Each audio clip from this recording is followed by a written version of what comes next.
एका रेल्वे स्टेशनच्या बाजूला एका पुलाचं काम चालू होतं आणि त्या पुलाच्या खाली एक बॅग आढळली आणि ती बॅग संशयास्पद होती, म्हणून तिथलचे जे लोक आहेत त्या ठिकाणाहून जाणारे त्यांनी या घटनेची माहिती तात्काळ पोलिसांना दिली। आता पोलिसांना माहिती दिल्यानंतर पोलिसांना वाटलं त्या बॅगमध्ये काय आहे, कशा पद्धतीने आहे, म्हणून पोलिसांनी ती बॅग उघडून पाहायचं ठरवलं आणि त्या बॅगची तपासणी केली। तेव्हा त्या बॅगमधून निघली एका तरुणीची डेड बॉडी, एका तरुणीचा मृतदेह। आता मृतदेह पोलिसांना त्या बॅगमध्ये मिळाला।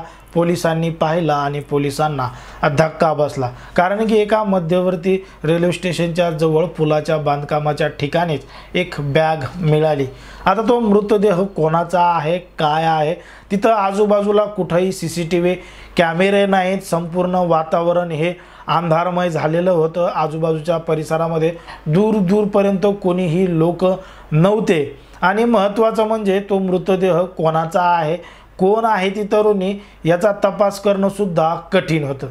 पण ही घटना ज्या ठिकाणी घडली होती त्या ठिकाणचे जे पोलीस आहेत ते नंबर 1 चे पोलीस आहेत आणि त्याच पोलिसांनी अवघ्या 2च दिवसात या संपूर्ण घटनेचा तपास लावला आणि आरोपीला जेरबंद केलं।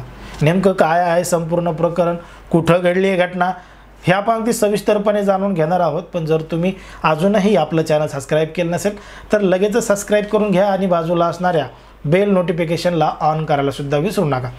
आता ही जी संपूर्ण घटना आहे ती आहे आपल्या महाराष्ट्रातीलच मुंबईची। मुंबईमधील जे कुर्ल्याचं मेट्रो रेल्वे स्थानक आहे त्या रेल्वे स्थानकाच्या बाजूला एक पुलाचं काम चालू होतं आणि त्या ठिकाणी एक बॅग आढळली आणि त्या बॅगेमध्ये एका तरुणीचा मृतदेह आढळला।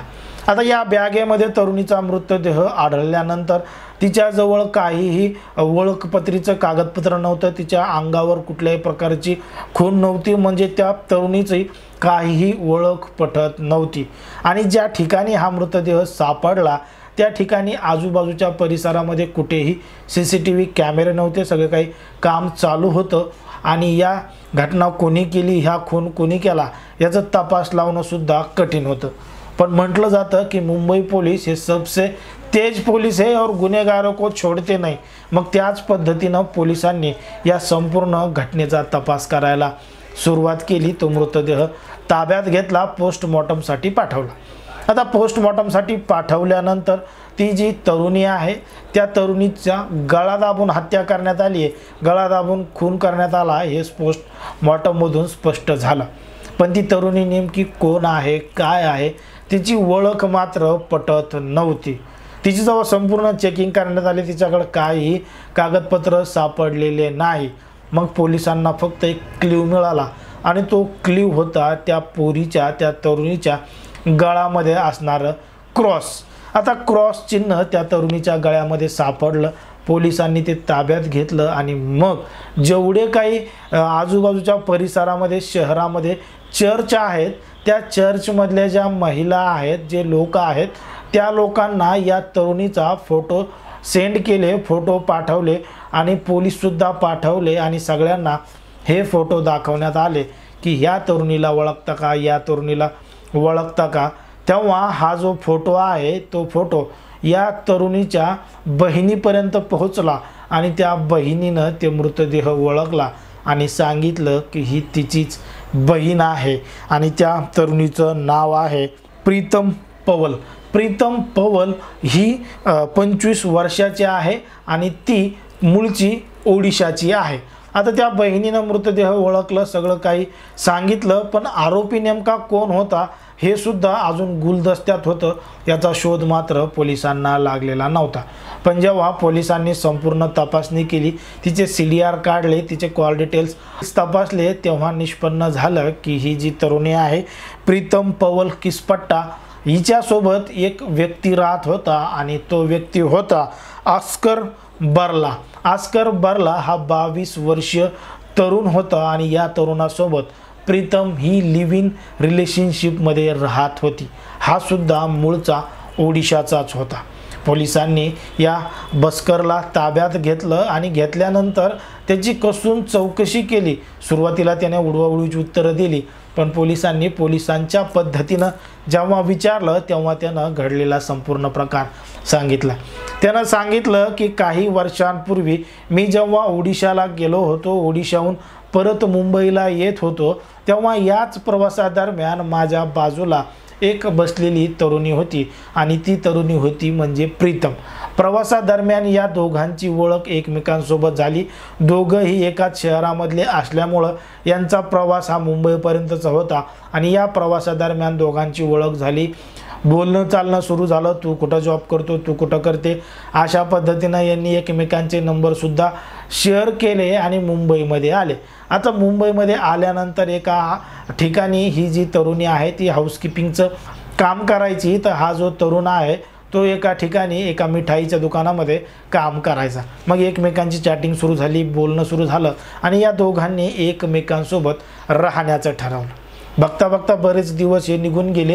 हे एकमेकांसोबत एका घरामध्ये अगदी काही सगळं काही करू लागले, एकमेकांसोबत राहू लागले, पण हे राहत असताना एकमेकांना समजून घेण्यामध्ये हे कमी पडले।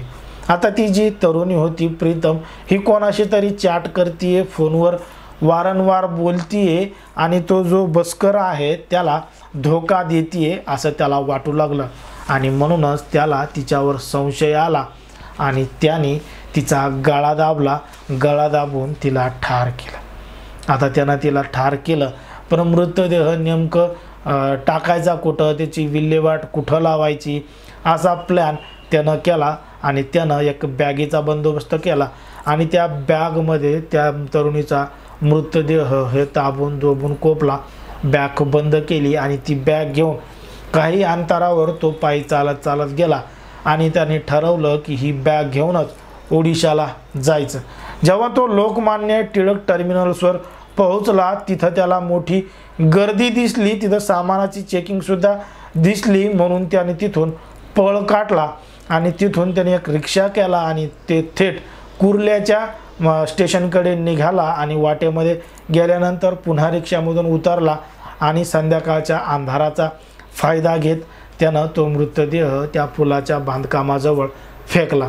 एकीकडे वर्ल्ड कपचा उत्साह हा जोरदार चालू होता। भारत आणि ऑस्ट्रेलियाची मॅच सगळे लोक पाहत होते आणि इकडं मात्र हा व्यक्ती, हा तरुण अशा पद्धतीचं कृत्य करत होता। मग त्यानं त्या ठिकाणी बॅग सोडली आणि तिथून फरार झाला।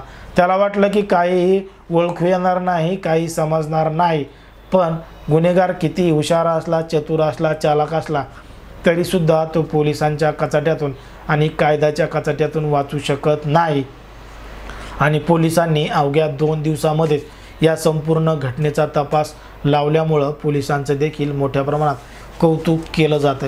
पण जर आपण पाहिलं तर समाजामध्ये, देशामध्ये, राज्यामध्ये कशा पद्धतीनं गुन्हेगारीचं प्रमाण वाढत चाललंय, लिव्ह इनमध्ये राहण्याचं प्रमाण वाढत चाललंय।